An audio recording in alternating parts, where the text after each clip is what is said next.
आज चलिए स्टार्ट करते हैं अब आज की करंट अफेयर्स।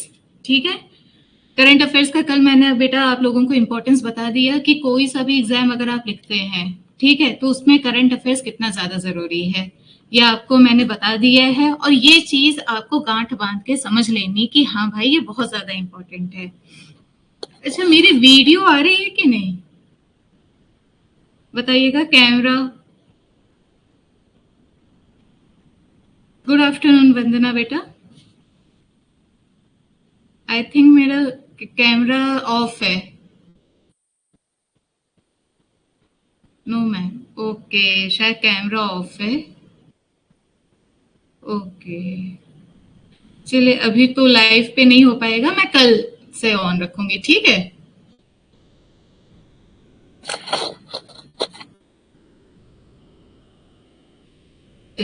अब स्टार्ट करते हैं। पहले तो मेरा नाम है ऋतुप्रिया पांडे और ये है मेरी एजुकेशन क्वालिफिकेशन पूरी, और स्वागत है आपका अरोमा क्लासेस में, ठीक है। देखिए कल से थोड़ी राइटिंग इंप्रूव हुई है, धीरे धीरे और हो जाएगी। तो कल का रिवीजन किया? सबसे पहले आप ये बताइए, कल का रिवीजन किया? पीडीएफ मिल गई थी, ग्रुप पे आ गया था, टेलीग्राम ग्रुप पे आप लोगों ने एक बार वो पीडीएफ पढ़ा? कोई भी बेटा मेरी आवाज रिपीट हो रही है? और लोगों को भी हो रही है क्या मेरी आवाज रिपीट?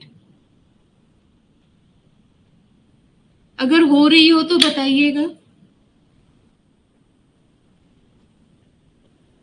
पहले ऐसा नहीं होता था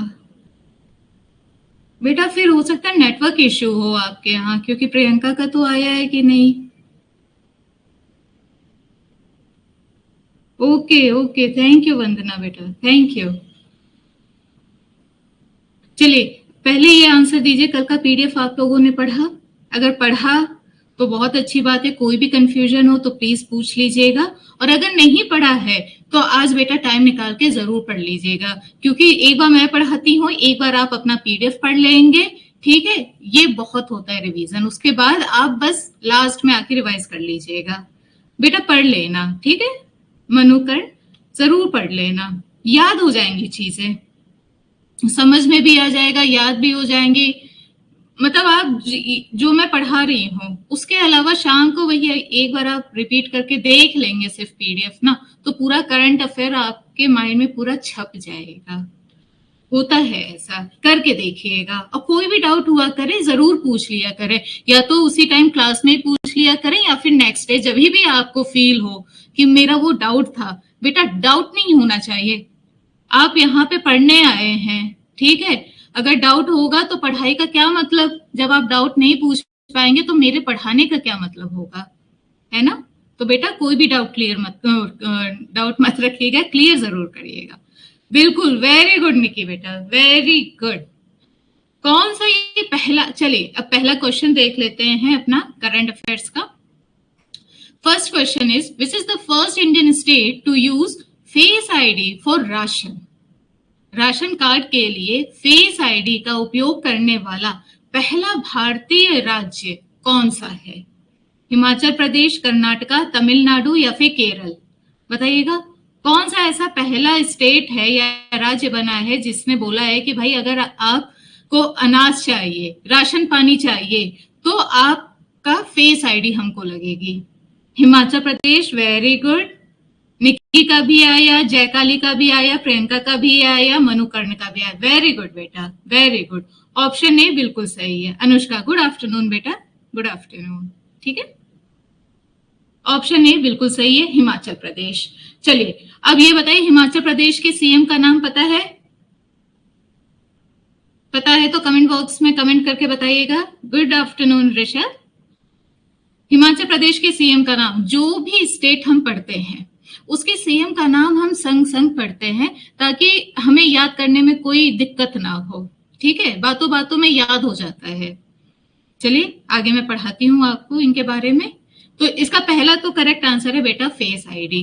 पहले क्या होता था, मतलब अब तो हिमाचल प्रदेश की मैं बात कर रही हूँ, हिमाचल प्रदेश में फेस आईडी आपकी यूज की जाएगी, आपका फेस रिकॉग्निशन होगा, ठीक है। आपको पता है आजकल इतने ज्यादा टेक्नोलॉजी आगे जा चुकी है कि पूरी फेस स्टडी कर लेगी, उसकी आईडी होती है और आपको आपका राशन मिल जाएगा। इसके पहले और जो राज्य हैं या फिर हम बोले यूनियन टेरिटरीज भी हैं, ठीक है, स्टेट और यूनियन टेरिटरीज, वहां पे अगर राशन पानी लेना है, ठीक है, तो कैसे होता है? बायोमेट्रिक होता है, बायोमेट्रिक उसके थ्रू होता है, ठीक है। लोग जाते हैं, बायोमेट्रिक का मतलब आप देखे होंगे अंगूठा लगाना, कि हाँ भाई आपको दाल मिल गई है, चावल मिल गया है, सरकार ने जो आपको दाल चावल दिया है वो आपने ले लिया है, आप लेकिन लेने से पहले अंगूठा लगाइए। एक तरफ से अटेंडेंस हो जाती है, ठीक है, डेटा रिकॉर्ड हो जाता है ना कि हाँ भाई हमने इस इलाके के इतने लोगों को, जितने की बेनिफिशियरीज हैं, हमने इतने लोगों को अनाज बांट दिया है, राशन पानी उनको दे दिया है, ठीक है। अब क्या है, अब उनकी फेस आईडी भी यूज होगी हिमाचल प्रदेश में। अब आगे देखते हैं डिटेल, थोड़ी ज्योग्राफी भी आज हम इसमें पढ़ लेंगे। ये देखिए यहां पे बोला जा रहा है कि जो फेस ऑथ, इस फेस ऑथ यहाँ पे इसका होगा चेहरा प्रमाणीकरण, ठीक है। इसमें क्या होगा बेटा कि आप फेस आईडी मतलब आपकी ली जाएगी और फिर PDS system, public distribution system, public distribution system आप लोगों ने पढ़ा होगा, ये इकोनॉमिक्स में भी पढ़ना है हम लोगों को। किसके अंडर होती है ये स्कीम, कौन सी मंत्रालय ने चलाई है? तो मिनिस्ट्री ऑफ कंज्यूमर अफेयर्स जो है, इस मंत्रालय के अंडर पीडीएस सिस्टम चलता है। ये बहुत इंपॉर्टेंट है, ये डायरेक्ट आता है कि पीडीएस या फिर पब्लिक डिस्ट्रीब्यूशन सिस्टम, या फिर अगर हम हिंदी में देखें तो सार्वजनिक वितरण प्रणाली, ठीक है, कौन सा मंत्रालय के अंदर ये स्कीम चलाई जाती है? तो याद रखिएगा मिनिस्ट्री ऑफ कंज्यूमर अफेयर्स, ठीक है। अब आगे बढ़ते हैं।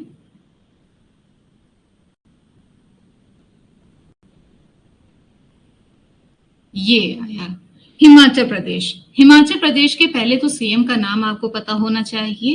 देखिए मैंने कोई स्टेट के बारे में आपको स्लाइड पे लिख के दिया है, क्योंकि ये ऐसे स्टेट हैं जो इतने ज्यादा न्यूज में नहीं होते हैं जितना कि और स्टेट होते हैं, जैसे कि अपना यूपी बहुत न्यूज में होता है, बिहार होता है, महाराष्ट्र होता है, गुजरात होता है, एमपी होता है, ठीक है। तो इनके बारे में तो न्यूज आती है, तो आप लोगों को इनके सीएम के बारे में, इनकी ज्योग्राफी के बारे में, यहाँ पे जो भी इंपॉर्टेंट साइट्स हैं, भले वो हेरिटेज साइट्स हो या नेशनल पार्क हो, वो पता होता है और उसको मैं एक बार बोल भी देती हूँ तो रिवीजन हो जाता है। लेकिन कोई ऐसे स्टेट हैं जिनके लिए अगर हम बोले तो बहुत ज्यादा इंपॉर्टेंस रखता है वो ज्योग्राफी एनवायरमेंट में, लेकिन हम उनके बारे में ज्यादा डिटेल में नॉर्मली पढ़ते नहीं है क्योंकि वो न्यूज में उतने नहीं रहते हैं। इसलिए हिमाचल प्रदेश के बारे में मैंने आपको अलग से समझाया है। हिमाचल प्रदेश के सीएम का नाम है सुखविंदर सिंह सुक्खू, यहाँ की कैपिटल है शिमला, और नेशनल पार्क, बेटा सबसे ज्यादा इंपॉर्टेंट है ये चीज, कौन कौन से नेशनल पार्क हिमाचल प्रदेश में है इनका नाम पढ़ लेते हैं। ये हिंदी में भी है, आप परेशान मत होइएगा, हिंदी में भी स्लाइड है। ग्रेट हिमालयन नेशनल पार्क है, पिन वैली नेशनल पार्क है। ज्योग्राफी में क्वेश्चन आता है या तो मैच करने को आ जाता है, ठीक है। यहाँ पे मान लीजिए कि पिन वैली नेशनल पार्क दिया है, ऊपर दे दिया है हिमाचल प्रदेश, नीचे दे दिया है उत्तर प्रदेश, और नीचे दे दिया है बिहार, और कहीं दे दिया है झारखंड, और बता दिया है कि ये बताओ पिन वैली नेशनल पार्क इन चारों में से कौन से स्टेट में है। तो आपको पता होना चाहिए हिमाचल प्रदेश में है। खीर गंगा नेशनल पार्क, इंदर किला नेशनल पार्क, सिंबल बारा नेशनल पार्क, ठीक है। ये 5 नेशनल पार्क बहुत ज्यादा इंपॉर्टेंट है। कहाँ पे है ये? हिमाचल प्रदेश में है। और भारत का पहला हाइब्रिड पिच, हाइब्रिड पिच का क्या मतलब हुआ, किसी को आइडिया है? देखिए हाइब्रिड पिच का मतलब होता है कि एक नेचुरल तरीके का जो टर्फ होता है, नेचुरल टर्फ, ठीक है, लोकेशन लैंड हुआ, लैंड आप मान लीजिए, ठीक है। तो जो नेचुरल टर्फ होता है उस पे हम कुछ सिंथेटिक फाइबर लगाते हैं। जिस तरह ये आप क्रिकेट देखते हैं ना, क्रिकेट की फील्ड होती है, यहाँ पे मान लीजिए बैटिंग हो रही है, ये क्रीज है, ठीक है, यहाँ पे बैटिंग हो रही है। अभी मैं इतने की ही एग्जांपल ले रही हूँ कि क्रिकेट फील्ड का ये वाला एरिया जहाँ पे कि यहाँ पे बैट्समैन खड़ा है, यहाँ पे बॉलर आ रहा है बॉलिंग करने, और ये यहाँ पे बैटिंग करेगा।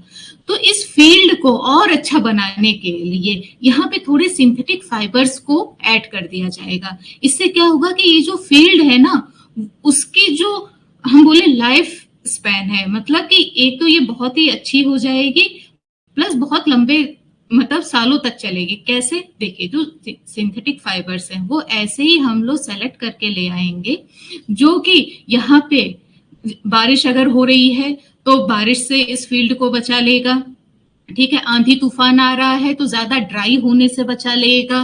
कीड़े, कभी कभी आप देखते हैं कि कीड़े मकोड़े भी लग जाते हैं, नॉर्मल सी बात है भाई, फील्ड है, ठीक है, तो वहां पे कीड़े मकोड़े तो होंगे ही, बारिश होगी, मौसम बदलेगा तो कीड़े मकोड़े भी होंगे उस सीजन के, ठीक है। तो उन सब चीजों से, उन सब कीड़े मकोड़ों से, उन सारे एक्सटर्नल फैक्टर से वो जो सिंथेटिक फाइबर है वो इस फील्ड की रक्षा करेगा, ठीक है। इसीलिए भारत का पहला जो हाइब्रिड पिच है वो हिमाचल प्रदेश के धर्मशाला स्टेडियम में बनाया जा रहा है। समझ में आया? एक बार आप हिंदी में भी देख लीजिए, कोई भी कंफ्यूजन हो तो पूछ लीजिए संग संग। मनु, यस मैम, ओके, बिल्कुल। सुखविंदर सिंह सुखू, बिल्कुल सही बेटा, बिल्कुल सही। प्रियंका, ओके, आगे बढ़े। ओके ओके, हाँ बेटा, समझ में आ गया था। चलिए,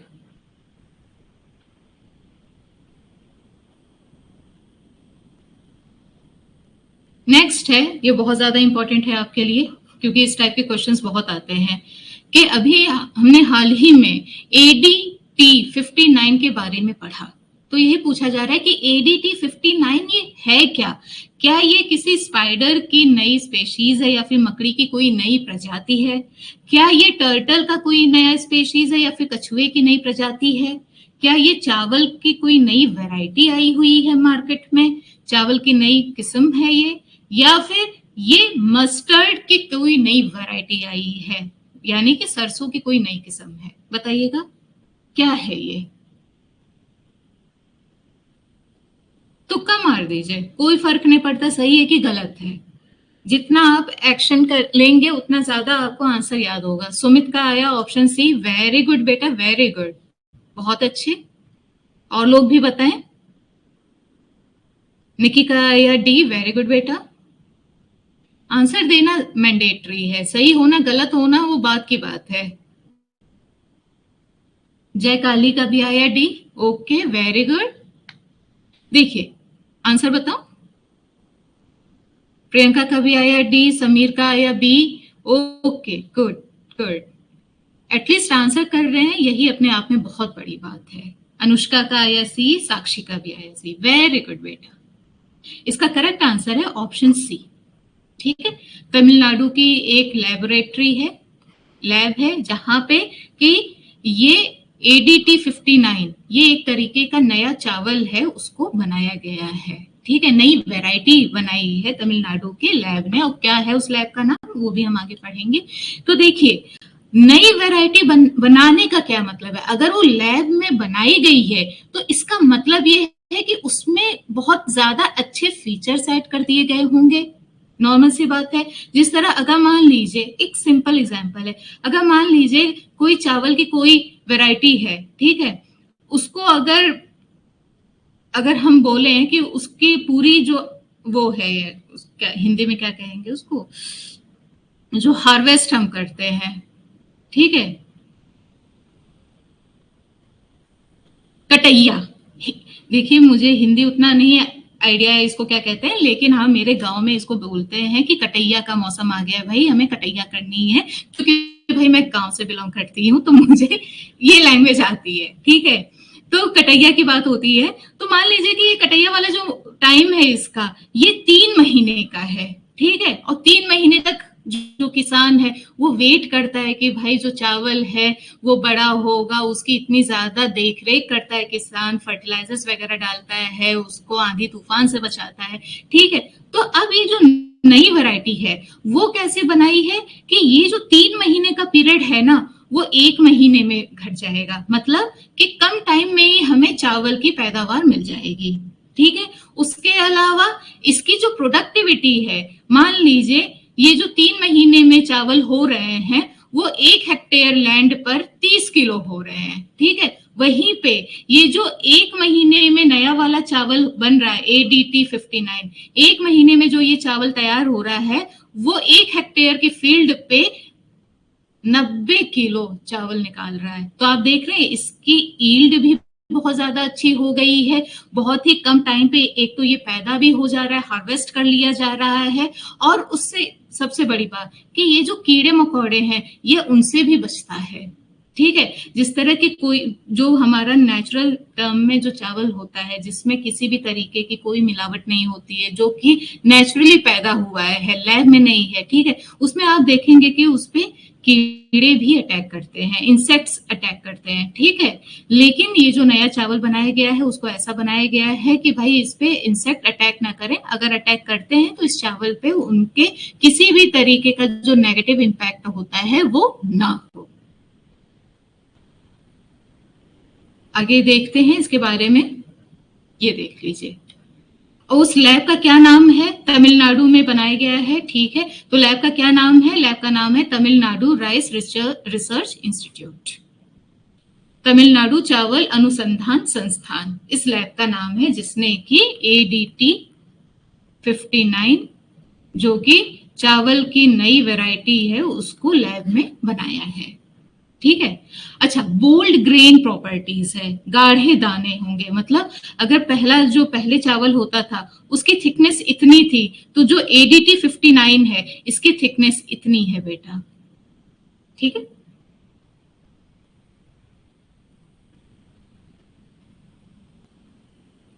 हाँ, ADT 59 राइस, बिल्कुल, वेरी गुड। समझ में आया इसकी प्रॉपर्टीज। देखिए, ये जो नमक वाला पानी होता है, सैलिनिटी का मतलब क्या होता है, जो पानी से भी रेजिस्टेंट होता है, ठीक है, लवणता प्रतिरोधक होता है, ओके।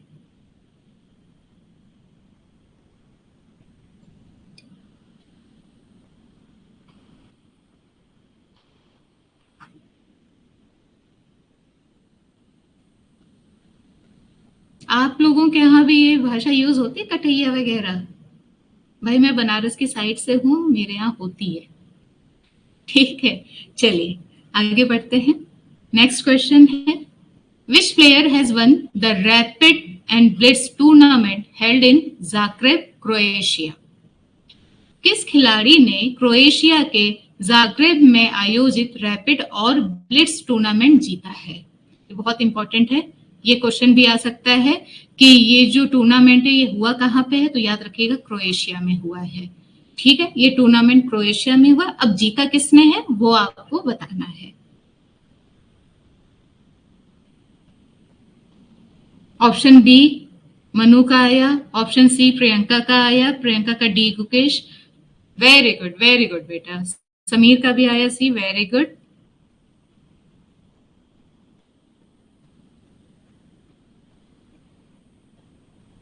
चलिए एक हिंट है कि अभी एक इनकी मीम बड़ी बन गई थी, लोगों ने इस पे बहुत रील्स बनाए थे कि जब वो जीते थे, ठीक है, तो जो सामने वाला खिलाड़ी है वो टेबल पे इतना तेज मुक्का मारता है, फिर आके उस इंसान को जो जीता है प्लेयर उससे हाथ मिलाता है, उसकी पीठ थपथपाता है, फिर आगे बढ़ जाता है।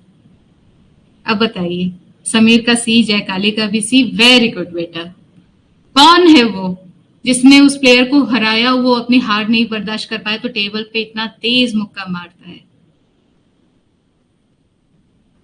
कुछ याद आ रहा है? जी मैम, बिल्कुल Priyanka, option C D Gukesh, ठीक है। डी गुकेश ने ये टूर्नामेंट जीता है, उसके साथ याद रखिएगा कि ये वर्ल्ड चैंपियनशिप भी जीते हुए हैं, तो ये वर्ल्ड चैंपियन भी हैं। वर्ल्ड चैंपियनशिप अलग है, नंबर 1 रैंक होना चेस में वो अलग है बेटा, ठीक है। तो अभी ये वर्ल्ड चैंपियन बने हुए हैं, वर्ल्ड चैंपियनशिप जीते हुए, उसके साथ ही साथ ये टूर्नामेंट भी इसको जीत चुके हैं। कौन सा tournament? Rapid and blitz tournament, ठीक है। अच्छा, अभी मैं बोल रही थी कि इन्होंने किसको हराया था, जिन्होंने अपनी हार बर्दाश्त नहीं कर पाई, तो वो थे मैग्नस कार्लसन, ठीक है। ये नंबर 1 प्लेयर है, ये याद रखिएगा, मैग्नस कार्लसन नंबर 1 प्लेयर है, लेकिन वर्ल्ड चैंपियन डी गुकेश है।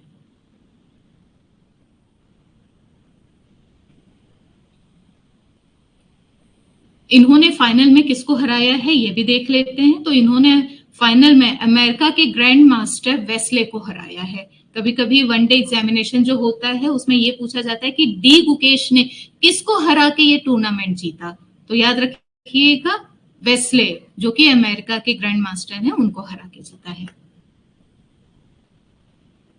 नेक्स्ट आते हैं हम, ये ज्योग्राफी है, ये भी थोड़ा ये बताइएगा। एक सेकेंड, पेन कहाँ पे है, एक सेकेंड बेटा। Mount Shinmoidka, an active volcano, is located in which country? Mount Shinmoedake एक सक्रिय ज्वालामुखी है, वो किस देश में स्थित है बताइएगा। क्या वो चाइना या चीन में है, या फिर साउथ कोरिया या फिर दक्षिण कोरिया में है, या फिर इंडोनेशिया में है, या फिर जापान में है?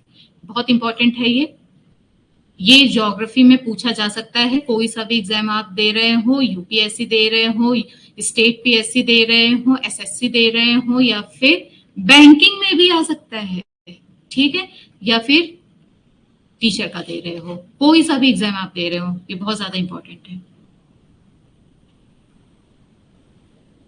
साक्षी का आया सी, जयकाली का आया इंडोनेशिया, मनु का आया धुआं धुआं। ओके हाँ बेटा बिल्कुल।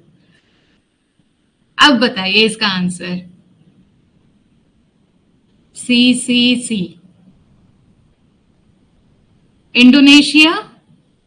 साक्षी, जयकाली, मनु, इंडोनेशिया। ओके चलिए एक हिंट मैं देती हूँ। इस देश में अभी पिछले 2 हफ्ते में यहाँ पे एक आइलैंड है, ठीक है, आर्किपेलागो इसको कहते हैं, एक ग्रुप होता है आइलैंड का। वहां पे पिछले 2 हफ्ते में, मैं कल का मिला के बता रही हूँ बेटा, ऐसा नहीं कि जमाने पहले, पिछले 2 हफ्ते में, अभी कल को मिला के बताऊं, 1000 बार अर्थक्वेक आ चुका है, 1000 बार भूकंप आया है। अब बताइए कौन सा है वो देश जहां पे सबसे ज्यादा भूकंप आता है, फिर भी वो बहुत ज्यादा डेवलप्ड है। और अभी इंडिया, एक और फैक्ट प्लीज लिख लीजिएगा, अभी इंडिया ने उसको पीछे करके अपनी जीडीपी आगे बढ़ा ली है। बताइए कौन से देश को उसने पीछे किया है इंडिया ने?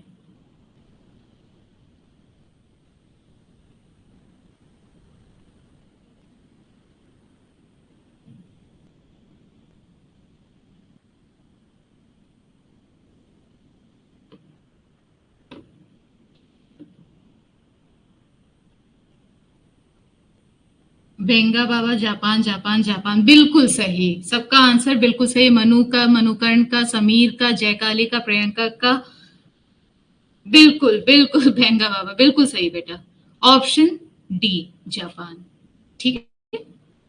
तो याद रखिएगा माउंट शिनमोइडका कहाँ पे है? जापान में है, ठीक है। ये तो हम लोग पढ़ रहे हैं कि ये कहाँ पे है, जापान में है।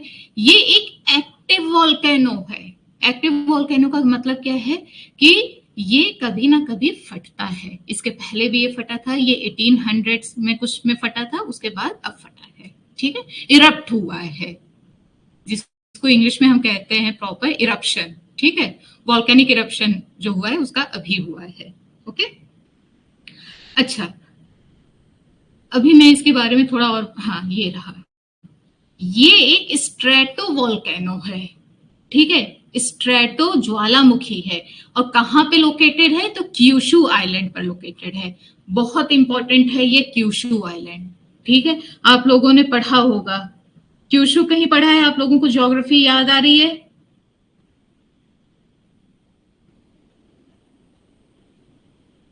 बताइएगा।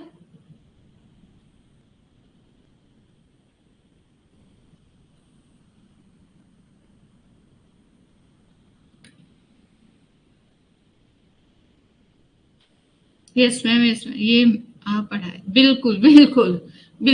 तो ये देखो बेटा, करंट हमने पढ़ा था, ठीक है। तो ये जो है वो वार्म करंट के साइड पढ़ेगा, ठीक है। वार्म एक होता है ओयाशियो करंट, ठीक है, ये कोल्ड करंट होता है, एक होता है कियोशियो करंट। ये जो होता है ये वार्म करंट होता है। कोल्ड करंट या फिर जो ठंडा करंट होता है, ठीक है, वो नीले रंग से मैप पे आप लोगों ने देखा होगा ब्लू कलर का होता है, और जो वार्म करंट होता है वो रेड कलर का होता है, ठीक है। तो याद रखिएगा क्यूशो आइलैंड के साइड जो करंट बहता है वो वार्म करंट होता है। ज्योग्राफी का एक ये फैक्ट हो गया। क्यूशो कहाँ पे है? जापान, ठीक है। स्ट्रेटो वोल्केनो है, स्ट्रेटो ज्वालामुखी है। स्ट्रेटो देखिए, स्ट्रेटो का क्या मतलब होता है बेटा, कि ये जो वोल्केनो है ना, ठीक है, ये कोन शेप्ड का है, ये देख रहे हैं, ये कोन शेप्ड का होता है, ठीक है, और इसको हम कंपोजिट वोल्केनो भी कहते हैं। स्ट्रेटो वोल्केनो का दूसरा नाम है कंपोजिट वोल्केनो, याद रखिएगा, लिखना चाहे आप लिख सकते हैं। और ये ऐसा है, कोन शेप का होता है, कोनिकल शेप हम बोल सकते हैं। आइसक्रीम आप खाते हैं ना, ठीक है, तो उसी शेप का होता है। और इसमें जो वॉल्केनिक इरप्शन है, जो ज्वालामुखी फटता है ना, तो ये जो बाहर आता है ये बहुत ज्यादा स्ट्रांग होता है, ठीक है, बहुत ज्यादा स्ट्रांग होता है। ये थोड़ा ज्योग्राफी का पार्ट है, आप लोगों ने वॉल्केनो वाला जो चैप्टर है उसमें पढ़ा होगा, नहीं पढ़ा है तो अब आपको समझ में आ गया होगा। नेक्स्ट है, आगे बढ़ते हैं। भारत के किस राज्य ने बुद्ध तीर्थ दर्शन योजना और पंच तख्त यात्रा योजना शुरू की है? Which state of India has launched Buddha तीर्थ दर्शन योजना एंड पंच तख्त यात्रा योजना? मध्य प्रदेश, बिहार, उत्तर प्रदेश या फिर गुजरात? किस राज्य ने ये दो स्कीम लॉन्च करी है, बताइएगा। एकदम ओके बेटा, ओके। 5 का बी, मनु का, मोनी का या सी, जयकाली का भी आया सी, मतलब यूपी, साक्षी का आया बी यानी बिहार, मनु का बिहार, ओके। हिंट दीजिए, ओके, हिंट बुलडोजर बाबा। अब आप समझ आए, इससे बड़ा हिंट कुछ हो ही नहीं सकता। बुलडोजर बाबा कहाँ के सीएम को बोला जाता है? मनु का आया सी, आकांक्षा का भी आया यूपी, बिल्कुल। प्रियंका का भी आया सी, वेरी गुड बेटा, वेरी गुड, यूपी बिल्कुल सही, योगी जी को। हाँ, जयकाली का भी आया यूपी, वेरी गुड बेटा, बहुत अच्छे, बहुत अच्छे। लड़कियां एकदम एक्टिव होती हैं पढ़ने में। उत्तर प्रदेश, ठीक है, उत्तर प्रदेश सरकार ने 2 स्कीम ले आई है, ठीक है, एक है बुद्ध तीर्थ दर्शन योजना और एक है पंच तख्त यात्रा योजना। जो बुद्ध तीर्थ दर्शन योजना है ना बेटा, ये जो बुद्धिस्ट, मतलब उत्तर प्रदेश में जो बौद्ध धर्म के लोग हैं या फिर जो बुद्धिस्ट हैं, ठीक है, उनके लिए है। और जो पंच तख्त यात्रा योजना है, ये जो उत्तर प्रदेश के जो सिख लोग हैं उनके लिए है। अब देखिए इसमें होगा क्या, देखिए बुद्ध है या फिर हम बोले सिख हैं, इसका ये मतलब है कि हिंदू नहीं हो सकते, नहीं भाई, बुद्धिस्ट और हिंदू दोनों लोग यहाँ पे इस यात्रा में, ये जो योजना है, मतलब बुद्ध तीर्थ दर्शन योजना, ये जो यात्रा है उसमें ये जा सकते हैं। हिंदू और बुद्धिस्ट दोनों जा सकते हैं, बौद्ध धर्म के लोग दोनों जा सकते हैं। अब देखिए इसमें होगा क्या कि पूरे भारत में जितने भी इम्पोर्टेंट बुद्धिस्ट साइट हैं, ठीक है, वहां पे सरकार जो लोग सेलेक्ट होते हैं उनको दर्शन करवाएगी, अलग अलग ले जाएगी, यूपी सरकार की तरफ से सारी चीजें फाइनेंस की जाएगी, ठीक है। और दोनों स्कीम, ये सिख लोगों के लिए है, ये बौद्ध धर्म के लोगों के लिए है, और हिंदू लोग भी जा सकते हैं, पहली बात।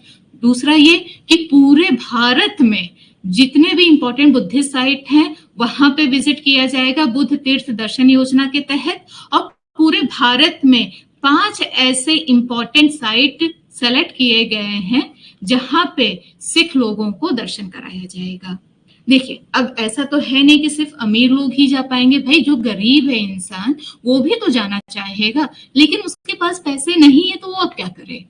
तो उसमें क्या होगा कि जो सरकार है, ठीक है, वो इन दोनों स्कीम के लिए हर एक इंसान को 10,000 रुपए प्रोवाइड करेगी, 10,000 रुपए देगी। मतलब मान लीजिए कोई यहाँ पे बौद्ध धर्म का इंसान है, कोई यहाँ पे सिख धर्म का इंसान है जो कि बहुत गरीब है, लेकिन उसको भैया दर्शन करने जाना है, ठीक है, तो क्या होगा, जो उत्तर प्रदेश सरकार है यानी कि योगी जी की जो सरकार है, ठीक है, वो उस इंसान को, जो इंसान बौद्ध धर्म का है, उसको 10,000 रुपए देगी कि भाई हम आपको 10,000 रुपए दे रहे हैं और आप जाओ दर्शन कर लो। उसी तरीके से यहाँ पे जो सिख इंसान है उसको 10,000 रुपए देगी और बोलेगी कि भाई हम आपको 10,000 रुपए दे रहे हैं और ये जाओ, जो हमने 5 साइट सेलेक्ट की हैं, आपका वहां पे आराम से दर्शन हो जाएगा। ठीक है, लेकिन ऐसा तो है नहीं कि हर किसी को सरकार देगी। अगर हर किसी को देगी तो सरकार के तो पैसे ही खत्म हो जाएंगे।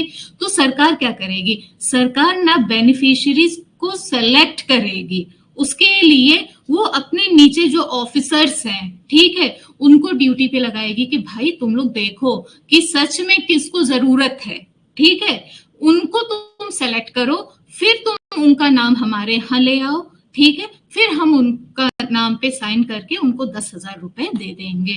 वरना तो ऐसे कोई भी आके सरकार का पैसा मांगने लग जाएगा कि भाई हमारे पास पैसे नहीं है और हमें दर्शन करने जाना है, लाओ पैसे दो, हम जा रहे हैं। इसलिए बेनिफिशियरीज को सेलेक्ट किया जाएगा। CSE एग्जाम में आया था, जटिल क्वेश्चन के बारे में भी कुछ बताइएगा।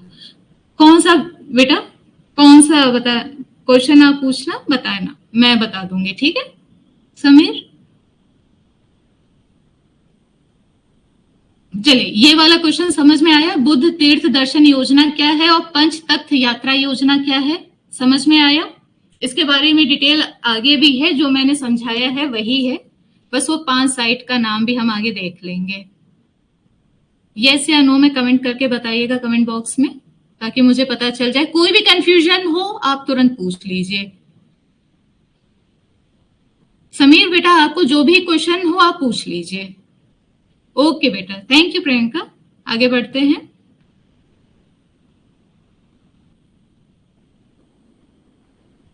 यही है वो चीज, ठीक है, हिंदी और इंग्लिश दोनों में है ये स्लाइड। इसमें देखिए दोनों स्कीम के तहत, ठीक है, 10-10 हजार रुपए बेनिफिशियरीज को दिए जाएंगे, जो कि अपना जो विजिट है, जो यात्रा है, उसके लिए उनके पास पैसे नहीं है, तो उनको सरकार 10,000 रुपए देगी। ठीक है, क्यों ऐसा करना है? बुद्ध तीर्थ दर्शन योजना जो है उसका मेन एम क्या है, टारगेट क्या है, वो क्यों ये योजना लाई है सरकार? ठीक है, ताकि जितने भी ये बुद्धिस्ट साइट है, मेजर बुद्धिस्ट साइट है भारत में, ठीक है, उनको देखिए वहां पे जो उत्तर प्रदेश के हिंदू और बौद्ध धर्म के लोग हैं, याद रखिएगा उत्तर प्रदेश के ही होने चाहिए। अभी तक इस स्कीम में अभी तक तो उत्तर प्रदेश के ही रेजिडेंट के बारे में बात हो रही है। क्या पता आगे जाके ये स्कीम और ज्यादा बड़ी हो जाए तो दूसरे स्टेट के भी लोगों को इन्वॉल्व कर लिया जाए। ठीक है, तो बुद्धि साइट में उनको ले जाएगी सरकार।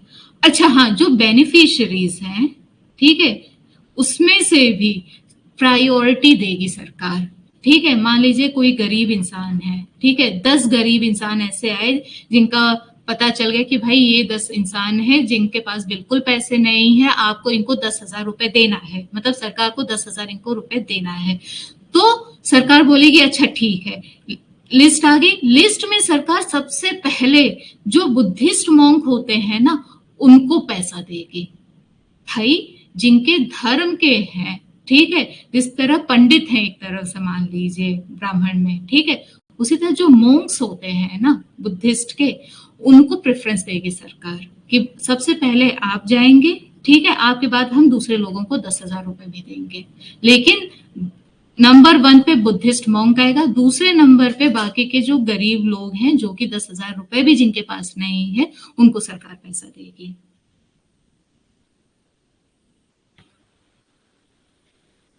इसी तरह पंच तख्त यात्रा स्कीम है, ये देखिए, ये जो सिख डिवोटीज हैं उनके लिए है। वो 5 साइट कौन कौन सी हैं जहां पे इनको ले जाया जाएगा जो उत्तर प्रदेश के सिख लोग हैं?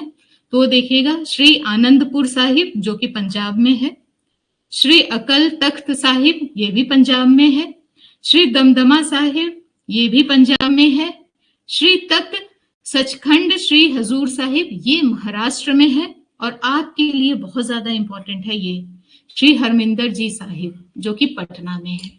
ठीक है, 5 साइट में से एक साइट ऐसी है जो कि बिहार के किसी भी एग्जाम के लिए बहुत इंपॉर्टेंट है बेटा, क्योंकि वो साइट पटना में है।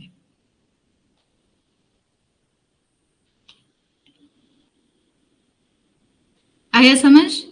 इसको हिंदी में भी आप देख लीजिए, फिर हम लोग इंग्लिश में फिर आगे और बढ़ते हैं। Yes, okay. एग्जाम लेवल, जटिल क्वेश्चन, हाँ अच्छा, जो टफ क्वेश्चंस आते हैं जैसा यूपीएससी में बेटे आते हैं, आप उनके बारे में बात कर रहे हैं ना, जो स्टेटमेंट वाले आ जाते हैं और कंफ्यूज हो जाते हैं, हम एक एक लाइन पे कंफ्यूज हो जाते हैं कि यार ये कैसे होगा, वो सब हो जाएगा। आप बस प्रैक्टिस करिए, ठीक है? मैं आपको कराती रहूंगी, आप बिल्कुल परेशान मत होइए, आपको क्वेश्चंस करने आ जाएंगे। बाकी मैं आगे और भी सब्जेक्ट्स भी लूंगी, मान लीजिए करंट अफेयर्स के अलावा अगर आप चाहेंगे तो मैं सब्जेक्ट भी पढ़ाऊंगी, तो आप जो भी मैं सब्जेक्ट पढ़ाती हूँ उसके क्वेश्चन आंसर्स भी करवाती हैं, यूपीएससी के प्रीवियस ईयर्स के क्वेश्चंस लेती हूँ, बाकी स्टेट पीसीएस की भी लेती हूँ, ताकि इजी से इजी और टफ से टफ जैसा भी क्वेश्चन आए, उसके अलावा मैं खुद भी क्वेश्चंस आपको बना के देती हूँ, जैसा भी क्वेश्चन आए आप कर सकें। एग्जाम हॉल में हमारी घबराहट की वजह से भी हमारा सिलेक्शन रुक जाता है, क्योंकि घबराहट की वजह से हमें आता हुआ क्वेश्चन गलत कर जाते हैं हम।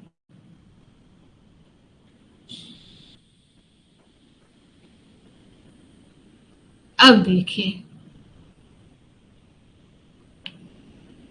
नेक्स्ट है हमारा, who has been honoured with key to the city of Buenos Aires. Buenos Aires शहर की कुंजी से किसे सम्मानित किया गया है? जी जिनपिंग को, जॉर्जिया मिलोनी को, डोनाल्ड ट्रंप को, या फिर नरेंद्र मोदी जी को? बताइएगा।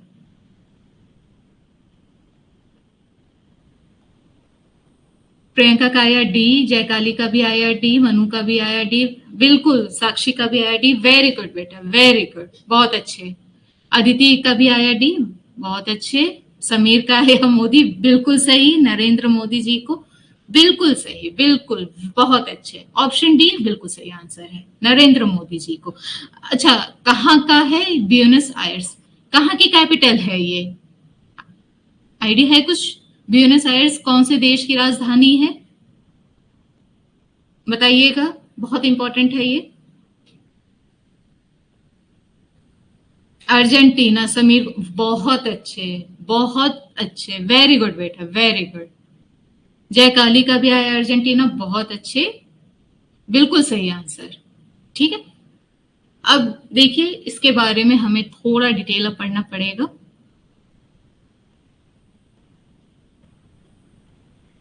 पहले तो अर्जेंटीना जो है, ठीक है, वहां के राष्ट्रपति या फिर प्रेसिडेंट का नाम क्या है ये देख लेते हैं।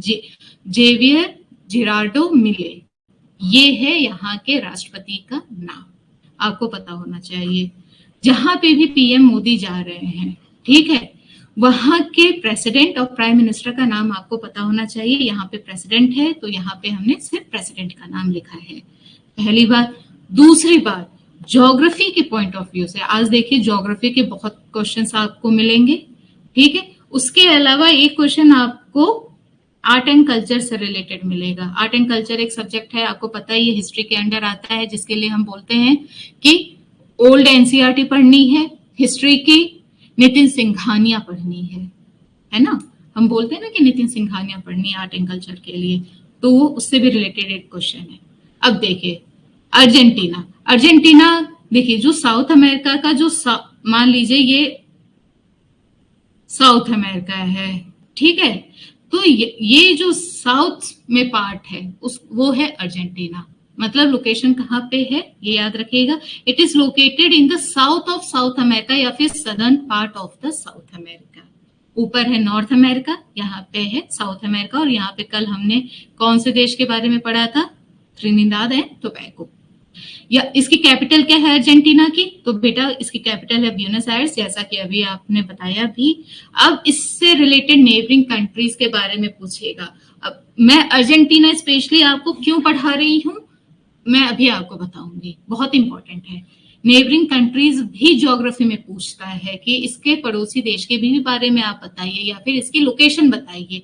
तो ये देखिए, इसके जो वेस्ट में है इस साइड, ठीक है, वो है चिली, बोलीविया और पैराग्वे इसके ऊपर वाले पार्ट में है, ठीक है। ब्राजील, उरुग्वे नॉर्थ ईस्ट में है, और अटलांटिक ओशन यहाँ पे है। ये हिंदी में भी है, हम देख लेंगे, ठीक। यहाँ पे एंडीज माउंटेन है, यहाँ पे माउंट एकोंकागुआ भी है। ओके, बस अभी आप सुनते रहिए। अब मैं आपको बताती हूँ, यहाँ पे पंपास भी है और पैटागोनिया भी है। अब आप सोच रहे होंगे, आपने पढ़ा भी होगा कि पंपास क्या होता है। तो देखिए, जो पंपास होते हैं, पहले ये इधर लोकेटेड है, याद रखिएगा, अर्जेंटीना में भी है पंपास। ये क्या होते हैं? ये उपजाऊ जमीन होती है, टेम्परेट लैंड होता है। टेम्परेट मतलब ठंडा इलाका है ये। ओके, ठंडा इलाका होता है, और जो यहाँ की जमीन है वो काफी उपजाऊ होती है, फर्टाइल लैंड होता है। ठीक है, और ये ग्रासलैंड है, याद रखिएगा, ग्रासलैंड है। टेम्परेट रीजन है, फर्टाइल लैंड है, ग्रासलैंड है। ठीक है, ये सारी बातें यहाँ के अभी इसके लिए है। और ये फ्लैट होता है, चिपटा हुआ होता है, जमीन ऐसी होती है, फ्लैट टेरेन होता है, मतलब चिपटी हुई जमीन होती है, उपजाऊ जमीन होती है, ठंडा इलाका होता है और ग्रासलैंड होता है। ये होता है पंपास। अब पैटागोनिया क्या है? तो देखिए, अर्जेंटीना का जो सबसे बड़ा डेजर्ट होता है ना, उसको हम पैटागोनिया कहते हैं। और ये जो डेजर्ट है, ये ड्राई होता है, कोल्ड होता है। देखिए, दो तरीके का होता है। एक तो हम देखते हैं अपना राजस्थान वाला, ठीक है, जहां पे रेत रेत होती है। एक होता है पैटागोनिया, जो कि कोल्ड डेजर्ट है। हमारे यहाँ भी कोल्ड डेजर्ट है इंडिया में, लेह लद्दाख। ठीक है, ये कोल्ड डेजर्ट है, और ये वार्म डेजर्ट है, राजस्थान गुजरात। ठीक है, और पैटागोनिया क्या है? ये भी कोल्ड डेजर्ट है। कोल्ड डेजर्ट क्यों है बेटा? क्योंकि देखिए, ये मान लीजिए यहां पे, मान लीजिए हवा ऐसे चल रही है, ठीक है, यहाँ पे एंडीज माउंटेन है, ठीक है, मान लीजिए यहाँ पे एंडीज माउंटेन है, या फिर एंडीज छोड़ दीजिए, यहाँ पे भी कोई माउंटेन है, तो हवा को क्या करते हैं? रोक लेते हैं। मान लीजिए यहाँ से हवा चल रही है, यहाँ पे लैंड है, ठीक है, और ये क्या होता है? ये हवा को रोक लेते हैं, क्योंकि हवा टकरा के वापस चली जाती है। तो उससे क्या होता है कि ये जो रेन शैडो एरिया होता है, मतलब यहाँ पे ना बारिश होती है, ठीक है, ऊपर से हवा के भी अपोजिट डायरेक्शन में ये होता है, जिसकी वजह से यहाँ पे सूखा होता है। वरना ये अटलांटिक ओशन से हवा मॉइस्चर लेते हुए यहाँ आती, ठीक है, और बारिश होती, लेकिन ऐसा नहीं होता है, जिसकी वजह से क्या होता है? ये टेम्परेट रीजन में होता है और सूखा हो जाता है, क्योंकि हवा के अपोजिट डायरेक्शन में ये आ जाता है, जिसकी वजह से ये कोल्ड डेजर्ट बन जाता है। इसको कहते हैं पैटागोनिया। ज्योग्राफी आ रही है समझ? शीत मरुस्थल, बिल्कुल सही बेटा, बिल्कुल शीत मरुस्थल, बिल्कुल।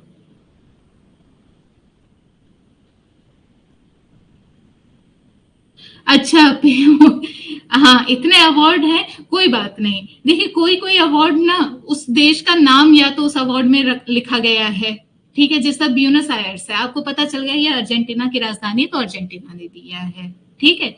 उसी तरह कल भी हमने देखा था, उसमें भी त्रिनिदादो एंड टोबैगो था, तो भी आपको पता है कि कौन से देश ने दिया है। ओके, चलिए, thank you Sameer, thank you Priyanka, thank you जयकाली।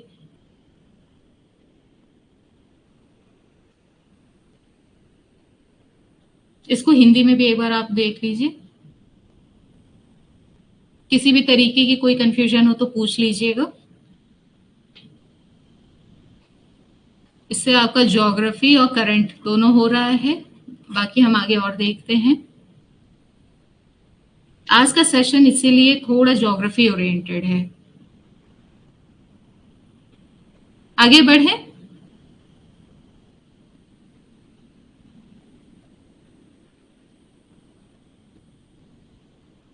हाँ, ये बहुत इंपॉर्टेंट है। इसके लिए मैं बोल रही थी कि अर्जेंटीना आपको बहुत ज्यादा इंपॉर्टेंट है, न्यूज में आया है।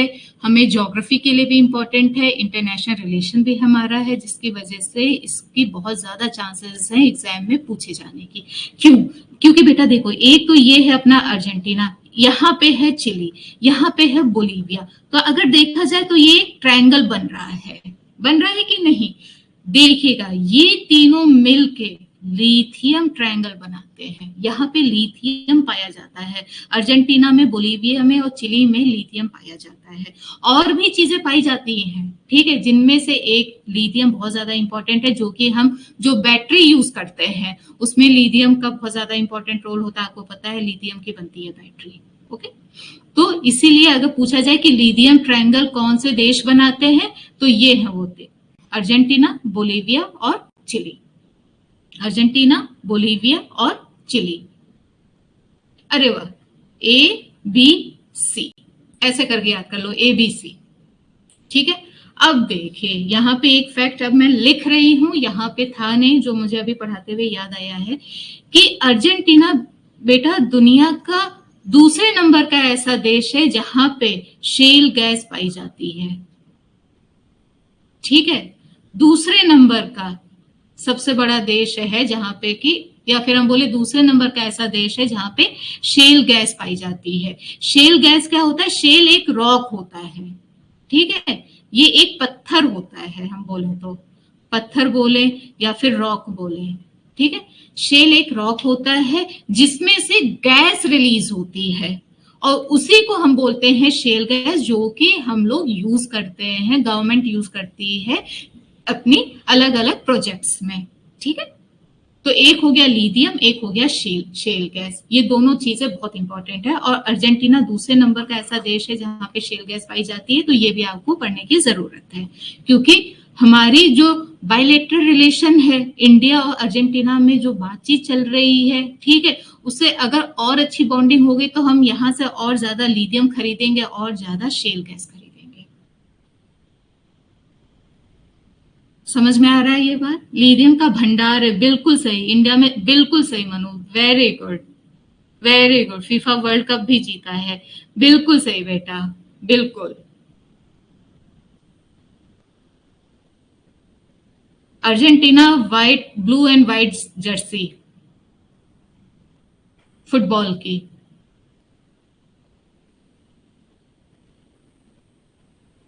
चलिए नेक्स्ट है हमारा, which institute has started Bharat initiative?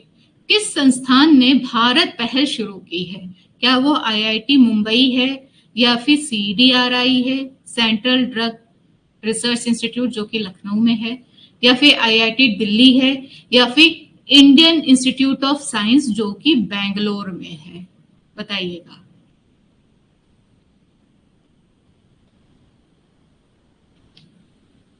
IISc Bangalore में है, Indian Institute of science.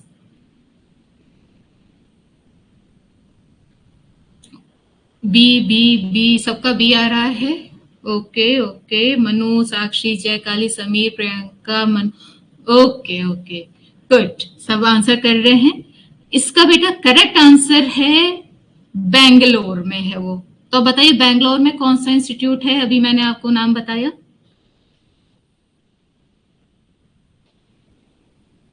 Bangalore में आईआईएससी, बिल्कुल सही, ऑप्शन डी, बिल्कुल सही बेटा, ऑप्शन डी इसका सही है। इसने बनाया है भारत इनिशिएटिव। भारत ये शॉर्ट फॉर्म है, इसका फुल फॉर्म क्या है ये हम आगे पढ़ते हैं।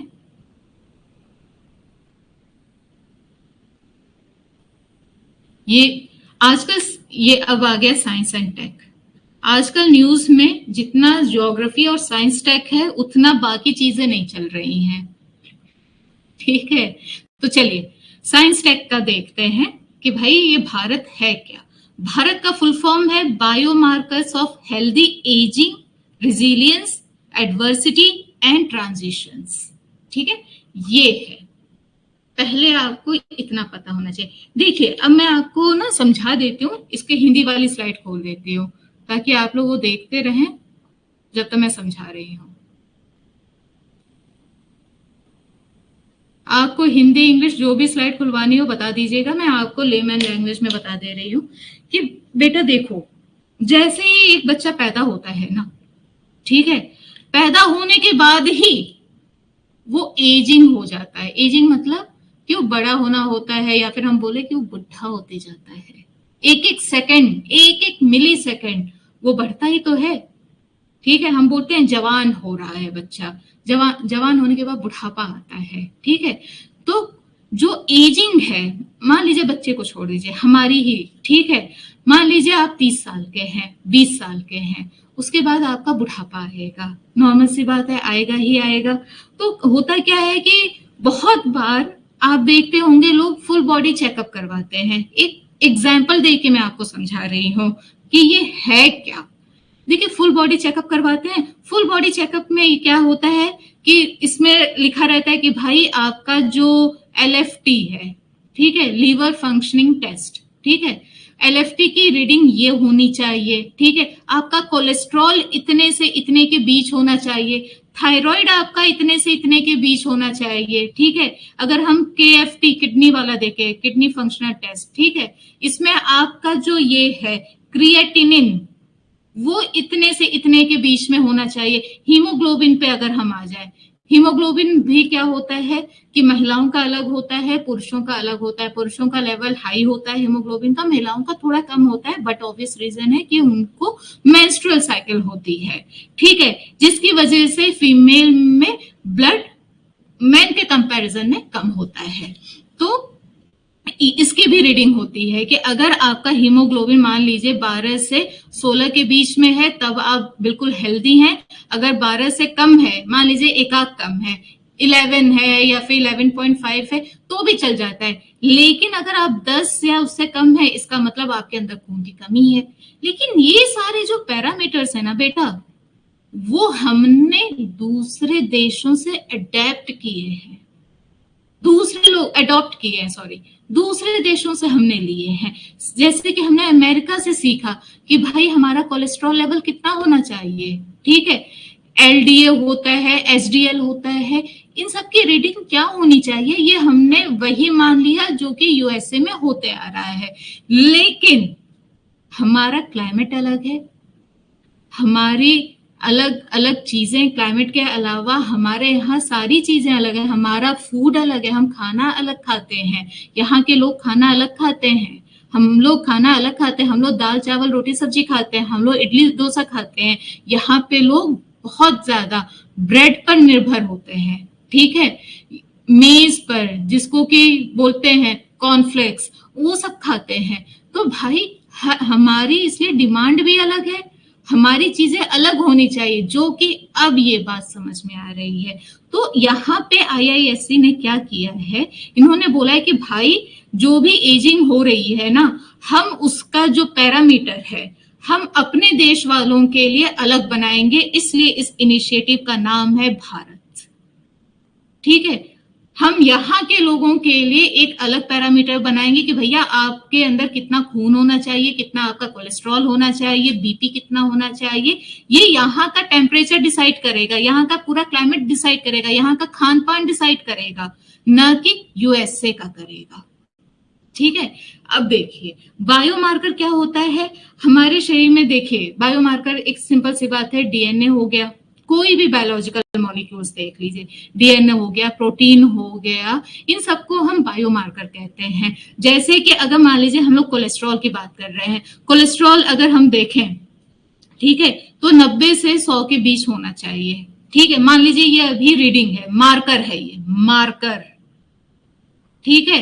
अब बायोमार्कर मतलब हमारे शरीर में है ना वो कोलेस्ट्रॉल, ठीक है। तो ये देखिए 90 से 100 के बीच में होना चाहिए। अगर 100 से ज्यादा 120 है, 130 है, तो हम बोल देते हैं कि भाई तुम्हारा तो कोलेस्ट्रॉल बढ़ा हुआ है, तुम्हें हार्ट अटैक आने की चांसेस बड़ी ज्यादा होती जा रही हैं, तुम्हें अपनी डाइट पे ध्यान देना चाहिए। तो ये कोलेस्ट्रॉल ने क्या बताया कि इसकी रीडिंग ने, मतलब कोलेस्ट्रॉल की रीडिंग ने क्या बताया कि भाई हमें प्रिकॉशन लेने की जरूरत है। यही होता है बायोमार्कर, ठीक है। अब अगर हम हीमोग्लोबिन देखें, ठीक है, हीमोग्लोबिन प्रोटीन है, आपको पता है ना, हीमोग्लोबिन प्रोटीन होता है, एंटीबॉडीज होती हैं प्रोटीन होती हैं, ठीक है।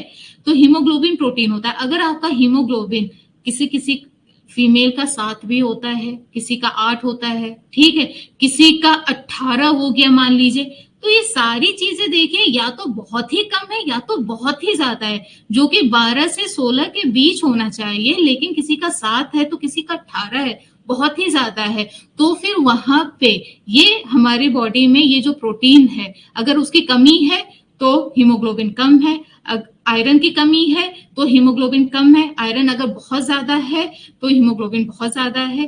तो ये सारी चीजें हमें बताती है कि भाई हमें क्या खान पान करना है, क्या अपनी लाइफस्टाइल रखनी है ताकि जो हमारा हीमोग्लोबिन है वो 12 से 16 के बीच में आ जाए। ठीक है, तो इसी को हम बायोमार्कर कहते हैं। अब समझ में आया कि ये क्या है? यस अदिति, हेमा प्रोटीन, बिल्कुल बिल्कुल, ग्लोबल प्रोटीन, वेरी गुड बेटा, बिल्कुल सही, बिल्कुल सही,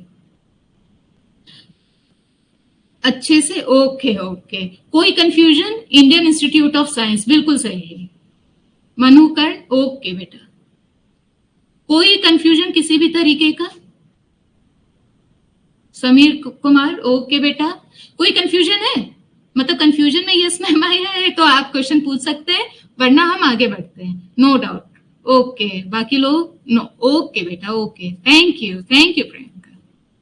तो इसी को हम बायोमार्कर कहते हैं। देखिए, आप जब साइंस टेक पढ़ेंगे बेटा तो उसमें बायोमार्कर की डेफिनेशन भी आपको पढ़नी होगी, तो हम डेफिनेशन पढ़ लेते हैं। अब जैसे यहाँ पे देखिए, it is a measurable indicator of a biological state or condition. It can be a substance, structure or process that reflects normal biological processes, disease states or responses to therapeutic interventions.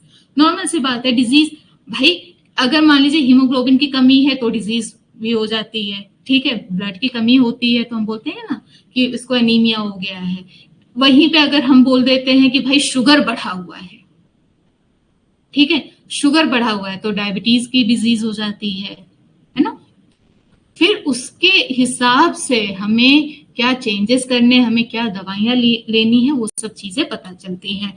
तो जो Indian Institute of science है उसने यही बोला है कि भाई हम अपना एक अलग मार्कर अब तैयार करेंगे जो कि ये देखेगा कि हमारा जो मतलब बॉडी है, जो इंडियंस है उनकी जो बॉडी है जो कि फिजिकल और इंटरनल चेंजेस से चेंज होती है। नॉर्मल सी बात है, फिजिकल भी होता है, कभी कभी आप मान लीजिए जा रहे हैं, पहाड़ों पर जा रहे हैं, ठीक है, और आपको वहां पे अचानक से सर्दी लगने लगी क्योंकि यहाँ पे ठंड का मौसम है, तो आप कांपेंगे ना, नॉर्मल सी बात है। अब वहीं से अगर आप अचानक से ऐसे इलाके में आ जाते जैसे कि राजस्थान में आ जा रहे हैं, ठीक है, तो आपको गर्मी लगने लग जाएगी।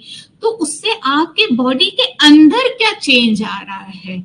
चेंज आता है क्योंकि यहाँ पे आप कांप रहे हैं, यहाँ पे आप गर्मी में घूम रहे हैं, कभी कभी क्या होता है इंसान को फीवर आ जाता है, बॉडी के अंदर चेंज आया तभी तो बॉडी में फीवर आया है। बॉडी में फीवर आने का क्या मतलब है कि आपकी जो इम्यूनिटी है वो एक्सटर्नल फैक्टर से लड़ रही है, ठीक है, पैथोजन से लड़ रही है आपको बचाने के लिए, तभी फीवर आता है बेटा। फीवर आना मतलब कि आपकी बॉडी फाइट कर रही है आपको बचाने के लिए, ठीक है। तो इन्होंने यही बोला है कि जो भी हमारे चीजें हैं, क्लाइमेट चेंज है या कोई भी चीजें हैं जिसकी वजह से हमारी बॉडी पे जो चेंज आता है, हम वो सारी चीजें पढ़ेंगे और उसके हिसाब से हम हीमोग्लोबिन की अपनी रीडिंग बनाएंगे, कोलेस्ट्रॉल की रीडिंग बनाएंगे, शुगर की रीडिंग बनाएंगे, एलएफटी केएफटी सबकी रीडिंग बनाएंगे, ताकि एक स्टैंडर्ड हम इंडियंस के लिए अपना अलग से सेट कर सके, हम दूसरे देशों पे ना डिपेंड हो, क्योंकि वहां का खान पान भी अलग है, रहन सहन भी अलग है और क्लाइमेट भी बिल्कुल अलग है।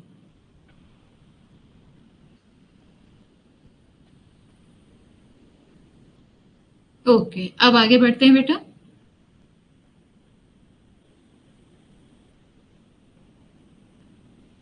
नेक्स्ट है हमारा 3/35 initiative is started by 3/35, by मतलब बटा, नील बटा सन्नाटा, ठीक है। 3/35 पहल किसके द्वारा शुरू की गई है बताइएगा? WHO वर्ल्ड हेल्थ ऑर्गेनाइजेशन की जगह की द्वारा, या फिर वर्ल्ड ट्रेड ऑर्गेनाइजेशन के द्वारा, या फिर इंटरनेशनल मॉनेटरी फंड के द्वारा, या फिर यूनाइटेड नेशन डेवलपमेंट प्रोग्राम के द्वारा? किसके द्वारा ये 3/35 जो पहल है वो स्टार्ट की गई है?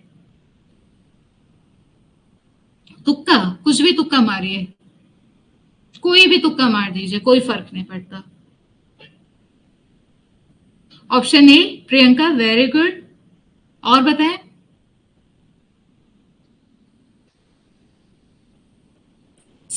भी आया ए, जय काली का भी आया ए, WHO, वेरी गुड बेटा, वेरी गुड, बहुत सही। मनु का आया डी, मनुकरण का ओके बेटा, गुड। देखिए इसका करेक्ट आंसर है ऑप्शन ए, WHO। ठीक है, WHO है जिसने ये पहल शुरू की है, जिसका नाम है 3/35। 3/35 का मतलब है कि बेटा ऐसे 3 एलिमेंट्स, ठीक है, एक सेकंड,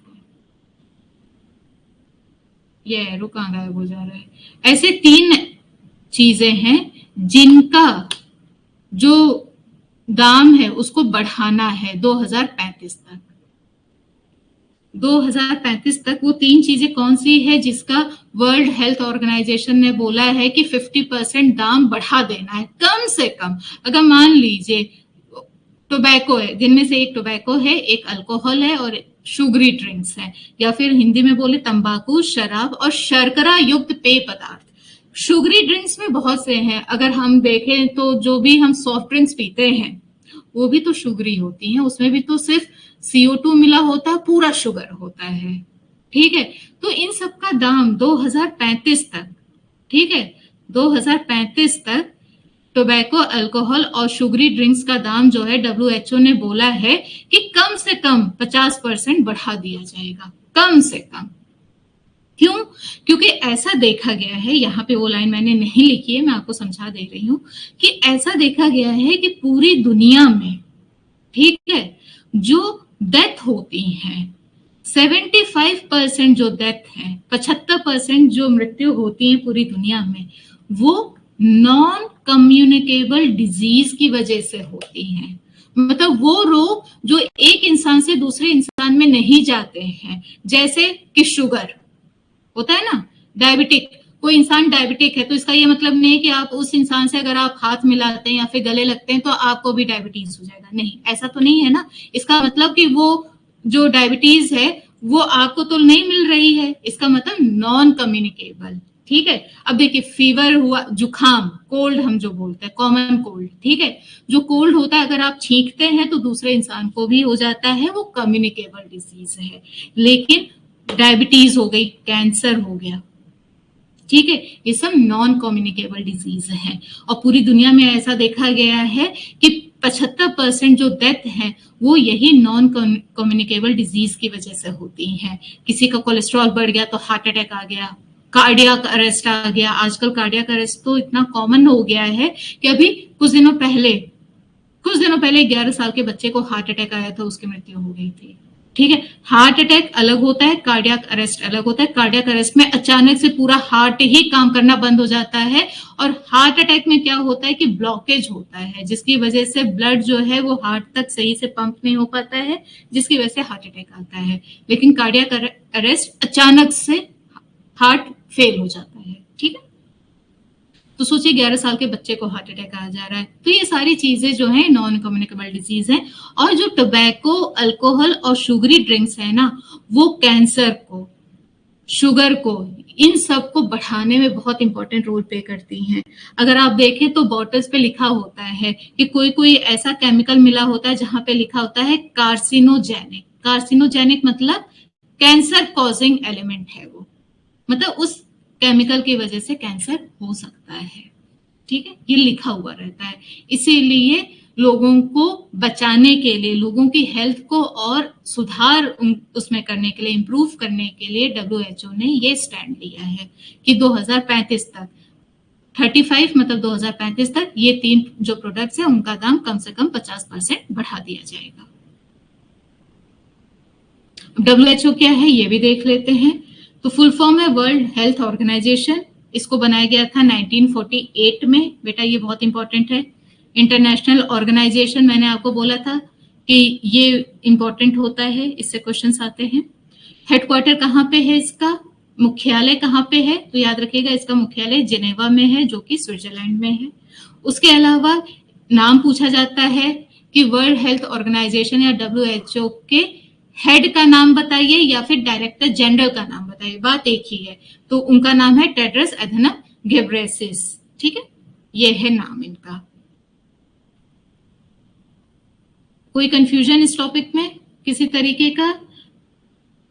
अच्छा, ओके ओके, कोई बात नहीं, कोई बात नहीं बेटा। मनु का आया 8 का ही, वेरी गुड। कोई कंफ्यूजन? आगे बढ़े? नो मैम, ओके ओके बेटा, थैंक यू प्रियंका।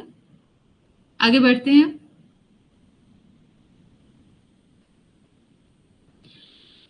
ये है आपका आर्ट एंड कल्चर से रिलेटेड, आर्ट एंड कल्चर से रिलेटेड।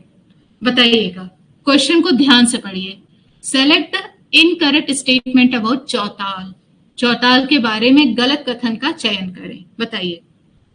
ये थोड़ा ट्रिकी क्वेश्चन है क्योंकि इसमें मैंने दो ऑप्शंस ऐसे रखे हैं जो कि गलत हैं।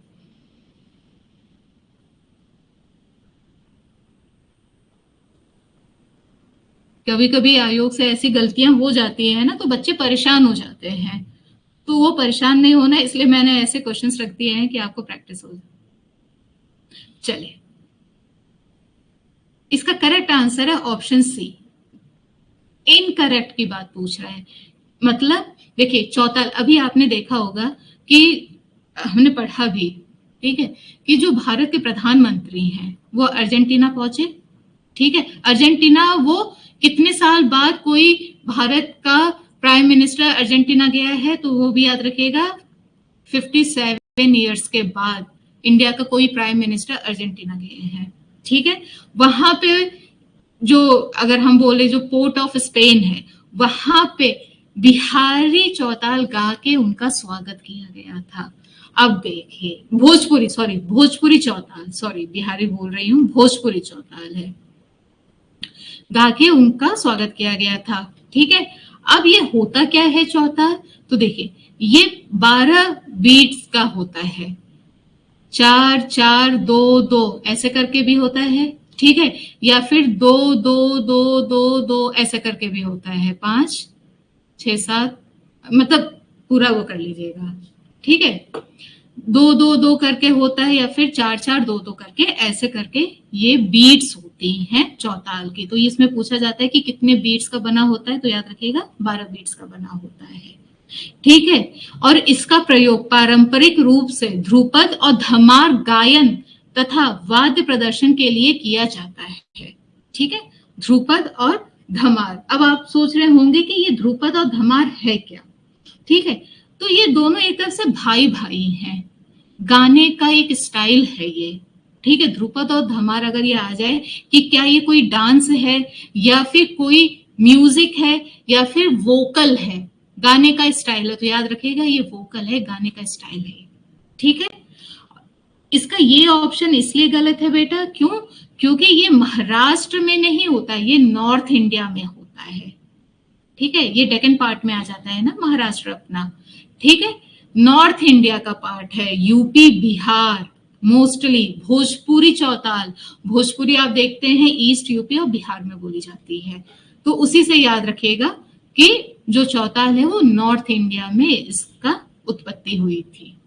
तो इसका ये ऑप्शन गलत है, और ये ऑप्शन भी गलत है क्योंकि इसके ऑल मैंने लिखा है। तो कभी कभी ऐसा आयोग क्वेश्चन बना देता है, इसलिए मैं आपको प्रैक्टिस के लिए दी थी। तो ठीक है, इसका करेक्ट आंसर है महाराष्ट्र। महाराष्ट्र में इसकी उत्पत्ति नहीं है, नॉर्थ इंडिया में है।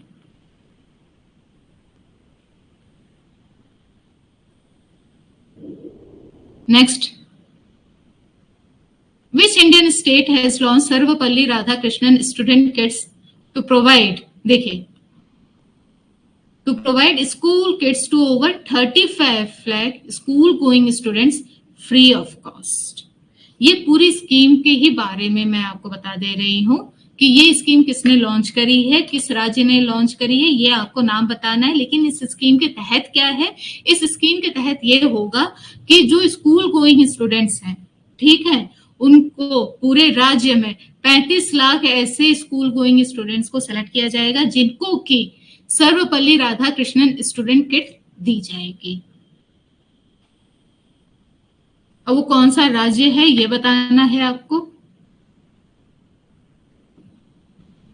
अदिति का आया बी, समीर का आया बी, ओके ओके, किसका बी? अच्छा, उसका बी था। इसका बताइएगा सी।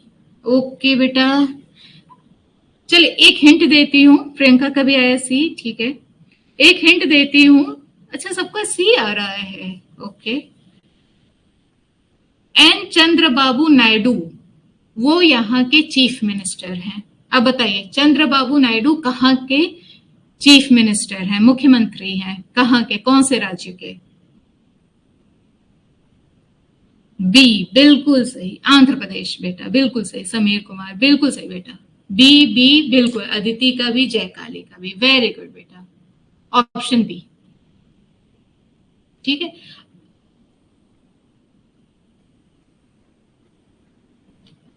अब आगे बढ़ते हैं। अच्छा, आपको पता है कि कौन से साल में आंध्र प्रदेश और तेलंगाना दो अलग अलग राज्य बने थे? कोई आइडिया बताइएगा, कौन से साल में, कौन सी डेट, कौन सा मंथ और कौन सा साल याद है? आंध्र प्रदेश, हाँ 2019 में नहीं बेटा, 2019 में जम्मू कश्मीर उसको तोड़ा गया था और लद्दाख और जम्मू कश्मीर दो अलग अलग यूनियन टेरिटरी बने थे 2019 में अक्टूबर में। प्रियंका का आया 2014, गुड। जयकाली का आया 2015, ओके। और बताइए,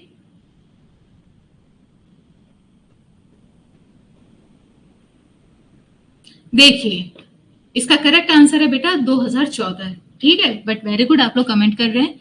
2014 2 जून 2014 को आंध्र प्रदेश को दो भागों में बांटा गया, एक बना तेलंगाना और एक बना आंध्र प्रदेश, ठीक है।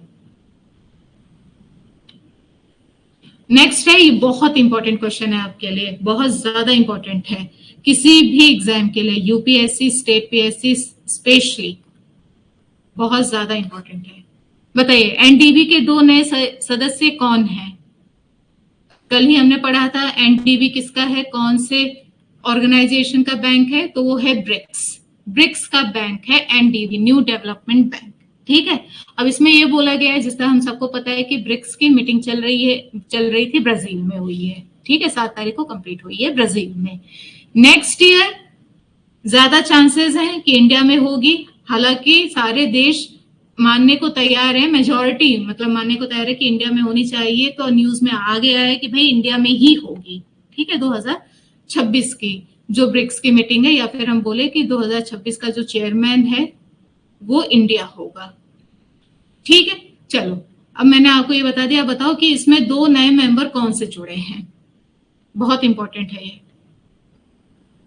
ऑप्शन सी 11 का सी, हाँ अदिति 2 जून 2014, बिल्कुल सही बेटा। ऑप्शन सी समीर का, प्रियंका का, वेरी गुड। अदिति का बी, जयकाली का भी, गुड बेटा।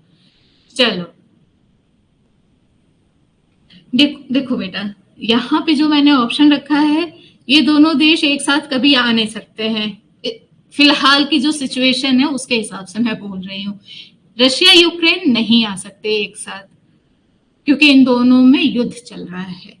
ईरान और इजराइल भी नहीं आ सकते हैं एक साथ किसी जगह, क्योंकि यहाँ पे भी एक दूसरे के साथ ये लोग लड़ाई झगड़ा कर रहे हैं, युद्ध चल रहा है बहुत ही भयानक। इजराइल तो इस टाइम आउट ऑफ कंट्रोल है, ठीक है। तो इसका करेक्ट आंसर है ऑप्शन सी, कोलंबिया और उज्बेकिस्तान, ठीक है। ये 2 नए मेंबर बने हैं एनडीबी के, यानी कि न्यू डेवलपमेंट बैंक के। अच्छा, एक और बात, न्यू डेवलपमेंट बैंक के ये नए मेंबर बने हैं, इसका मतलब कि ब्रिक्स के अलावा ये 2 हैं। तो बेटा देखिए, इसमें क्या होता है कि जरूरी नहीं है कि सिर्फ ब्रिक्स के ही मेंबर्स एनडीबी का मेंबर होगा, नहीं, ब्रिक्स के अलावा भी और भी देश इसके मेंबर्स हो सकते हैं, भले ही वो ब्रिक्स के मेंबर नहीं है तो क्या हुआ। अब देखिए, कोलंबिया और उज्बेकिस्तान ये दोनों ब्रिक्स के मेंबर्स नहीं है, ठीक है, लेकिन फिर भी वो एनडीबी के मेंबर बन गए हैं। तो इसमें जरूरी नहीं है, एनडीबी बनाने का ही इनका मतलब ही यही था ब्रिक्स का, कि भाई जो ऐसे देश हैं जो कि ज्यादा डेवलप्ड नहीं है, डेवलपिंग है, अंडर डेवलप्ड है, ठीक है, जिनको पैसे की बहुत ज्यादा कमी है, तो हम ऐसा करेंगे कि हम उन देशों को बोलेंगे कि भाई हम एक बैंक खोल रहे हैं जिनका नाम है न्यू डेवलपमेंट बैंक, आप चाहो तो इस बैंक का आप मेंबर बन सकते हैं और इस बैंक से आप पैसे लेके अपनी ग्रोथ कर सकते हैं, ठीक है। तो ब्रिक्स के अलावा और भी देश इसके मेंबर्स हो सकते हैं। अब देखिए कौन कौन से हैं ये भी हम देख लेते हैं। अभी मैंने आपको बताया 2014 में एनडीबी को बनाया गया था। अब देखते हैं यहाँ पे न्यू डेवलपमेंट बैंक, हिंदी में भी है स्लाइड, बिल्कुल परेशान मत होइएगा। न्यू डेवलपमेंट बैंक को अगर हम देखें तो नॉर्मली लोग ब्रिक्स डेवलपमेंट बैंक भी बोलते हैं, क्योंकि ब्रिक्स वालों ने ही बनाया है। ब्रिक्स मतलब ब्राजील, रशिया, इंडिया, चाइना और साउथ अफ्रीका ने, इन 5 देशों ने मिलकर ये बैंक बनाया है। ठीक है, और कब बनाया है? 2014 में बनाया है। ठीक है, कब, कहाँ पे बना था? ब्राजील में बना था। ओके, क्यों बनाया गया? जो मैंने आपको बताया कि भाई जो डेवलपिंग देश है, ठीक है, मतलब जो ज्यादा विकसित देश नहीं है या फिर अंडर डेवलप्ड देश है, ठीक है, बहुत ही गरीब देश है, बांग्लादेश वगैरह हो गए जैसे कि, हाँ, जिनके पास इतने पैसे नहीं है, तो क्या करेंगे? वो आएंगे, एनडीबी का मेंबर बनेंगे और बोलेंगे भैया हम एनडीबी के मेंबर बन गए और हमको जो है इतने पैसों की जरूरत है ताकि हम अपने देश में रोड बनवा सकें, हॉस्पिटल बनवा सकें, स्कूल कॉलेजेस की बिल्डिंग बनवा सकें, एयरपोर्ट बनवा सकें। तो ये बोलेगा कि भाई ठीक है, तुम ले लो, पैसे ले लो। ठीक है, तो यहाँ पे to support infrastructure and sustainable development efforts in BRICS and other under reserved emerging economies for faster development through innovation and cutting edge technology. इतनी इंग्लिश है, इतनी लंबी, कहने का मतलब वही है जो मैंने आपको समझाया। हेडक्वार्टर कहाँ पे है या फिर मुख्यालय कहाँ पे है? तो याद रखिएगा शंघाई चाइना में है। ओके, ब्रिक्स का भी हेडक्वार्टर शंघाई चाइना में है और इसका भी शंघाई चाइना में है। अब कौन कौन से मेंबर्स हैं एनडीबी के, वो अब देखते हैं। तो भैया Brazil, Russia, India, China, south Africa तो है ही, ये तो ब्रिक्स के पार्ट है। उसके अलावा Bangladesh, Egypt, UAE, Uruguay, Algeria और अभी रिसेंटली कोलंबिया और उज्बेकिस्तान, ये भी इसके मेंबर्स बन गए हैं एनडीबी के। ठीक है,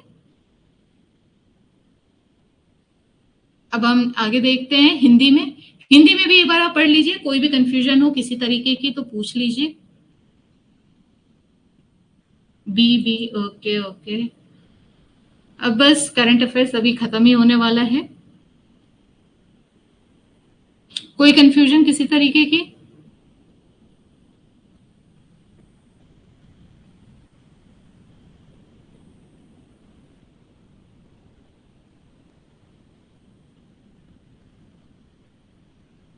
कमेंट बॉक्स में कमेंट करके बता सकते हैं।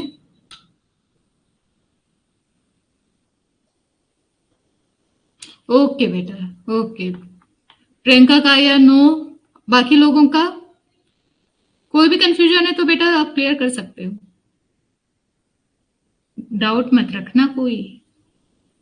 चल आगे बढ़ते हैं।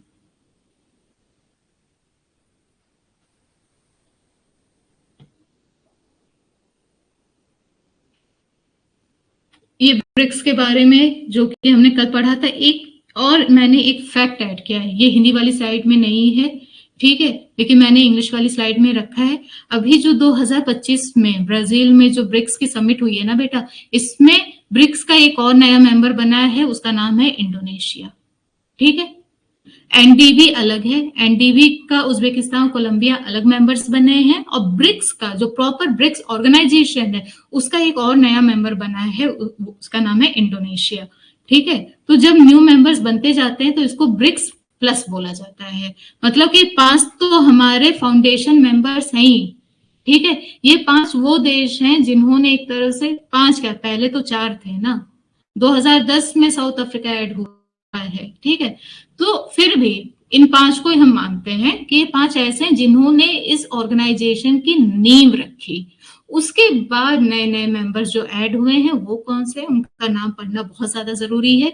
तो ये लास्ट ईयर ये 4 थे, इजिप्ट, इथियोपिया, ईरान और यूएई, और 2025 में इंडोनेशिया। तो टोटल 5 देश और आ गए हैं। ठीक है, ये हमने कल देखा था कि पहले इसका नाम ब्रिक था, मतलब ब्राजील, रशिया, इंडिया, चाइना था, जो कि नाम रखा था जिम ओ'नील ने। ठीक है, और ये कौन थे? ये एक इंग्लैंड के इकोनॉमिस्ट थे, अर्थशास्त्री थे, उन्होंने इसका नाम रखा था ब्रिक।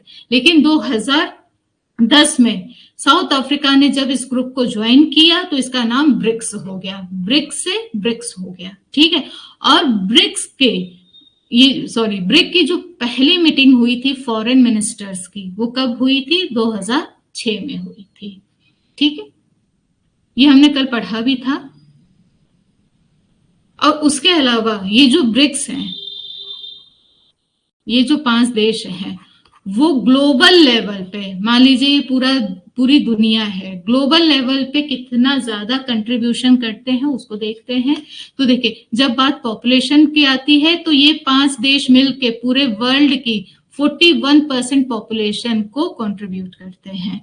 वहीं पे ये 5 देश मिलके पूरे वर्ल्ड की 24% जीडीपी को कंट्रीब्यूट करते हैं। मतलब पूरे देश की जो 24% जीडीपी है वो इन 5 देशों से आती है, और पूरे देश का जो ट्रेड है, ठीक है, वो इन 5 देशों से आता है 16%। ठीक है, अब ये हिंदी में भी है, हिंदी में आप देख लीजिए। हिंदी में वो वाली लाइन में ऐड करना भूल गई हूं, उसको आप प्लीज देख लीजिएगा। ठीक,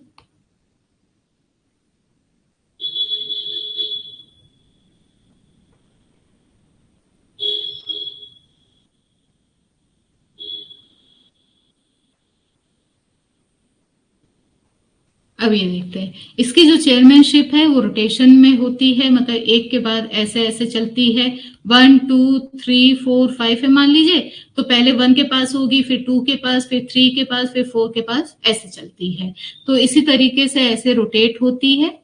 लेकिन थोड़ी इस टाइम पूरी दुनिया की सिचुएशन सही नहीं है, आपको पता है कि कितना ज्यादा एशिया में, वेस्ट एशिया में हम बोले तो वॉर छिड़ी हुई है, रशिया यूक्रेन की वॉर छिड़ी हुई, जिसकी वजह से जो ये है चेयरमैनशिप वो थोड़ी चेंज हुई है। ठीक है, लास्ट ईयर ये रशिया में हुई थी, याद रखिएगा। 2024 वाली जो ब्रिक्स की मीटिंग है वो रशिया में हुई थी, 2025 वाली ब्राजील में हो रही है, और 2026 वाली, ठीक है, ऐसा मान लिया गया है कि वो इंडिया में होगी। 24, 25, 26 तीनों मैंने बता दिया, past, present, future. New development bank 2014 में इसको बनाया गया था, हेडक्वार्टर है शंघाई, चाइना।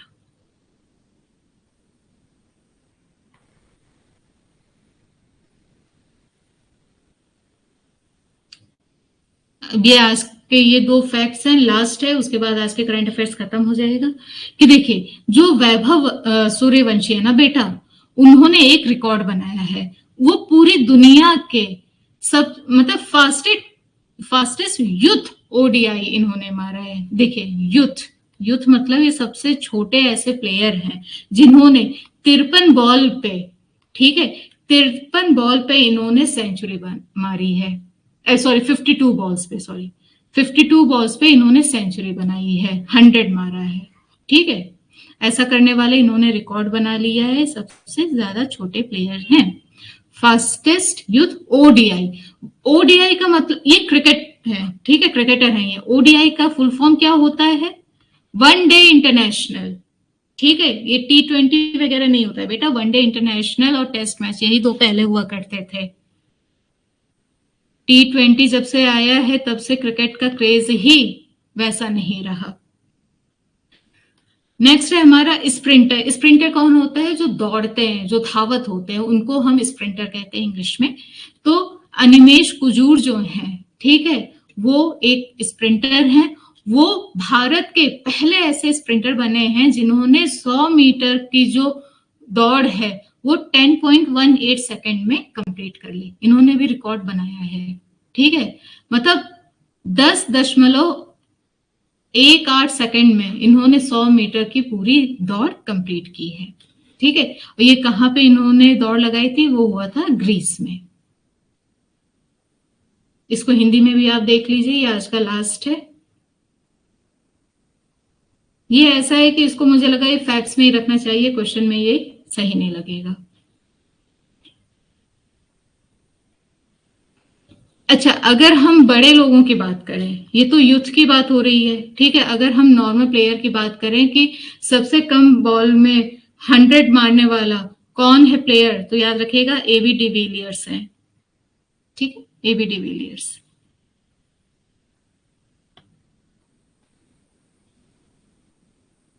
हाँ, 10वां सदस्य, बिल्कुल बिल्कुल। अदिति बिल्कुल सही बेटा, इंडोनेशिया है। समस्तीपुर के हैं, बिल्कुल सही। वैभव सूर्यवंशी समस्तीपुर के ही हैं। भाई समस्तीपुर हमारा बहुत आगे जा रहा है।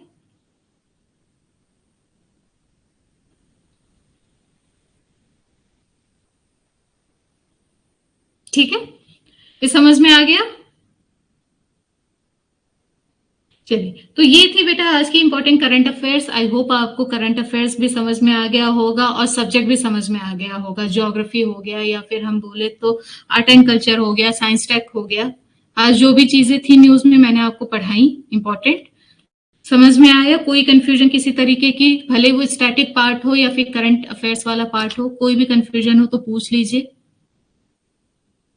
थैंक यू बेटा, thank you Priyanka, thank you Aditi. ठीक है, तो चलिए कोई कंफ्यूजन हो पूछ लीजिएगा, अदरवाइज मैं क्या करूंगी, अभी ये जो पीडीएफ है आपको वो दे दिया जाएगा आपके टेलीग्राम ग्रुप पे। आप प्लीज पीडीएफ पढ़ लिया करें, ठीक है। कोई जरूरी नहीं रट्टा मारने की, आपने सुन लिया, 80% चीजें आपके माइंड में है इस टाइम, 20% जो है वो एक बार आप बस ऐसे चलते फिरते पीडीएफ देख लिया करें। फिर उसके बाद आप देखेंगे कि आपका करंट अफेयर्स तो मैं बोल रही हूँ, आपका स्टैटिक भी तो है इसमें। जिस तरह हमने देखा कि भाई क्या कहते हैं, नेशनल पार्क कहाँ पे है, हिमाचल प्रदेश में कौन कौन से नेशनल पार्क हैं। खीर गंगा नेशनल पार्क अगर पूछ लिया जाता कहाँ पे है, पिन वैली नेशनल पार्क कहाँ पे, तो अब आपको पता है कि ये कहाँ पे है। ठीक है, तो ऐसे याद रहेगा। चलिए अब कल मिलते हैं, वही 4 बजे टाइम है अपना। Thank you so much, thank you Jaykali, thank you Sameer, thank you बेटा, ओके, थैंक यू अदिति।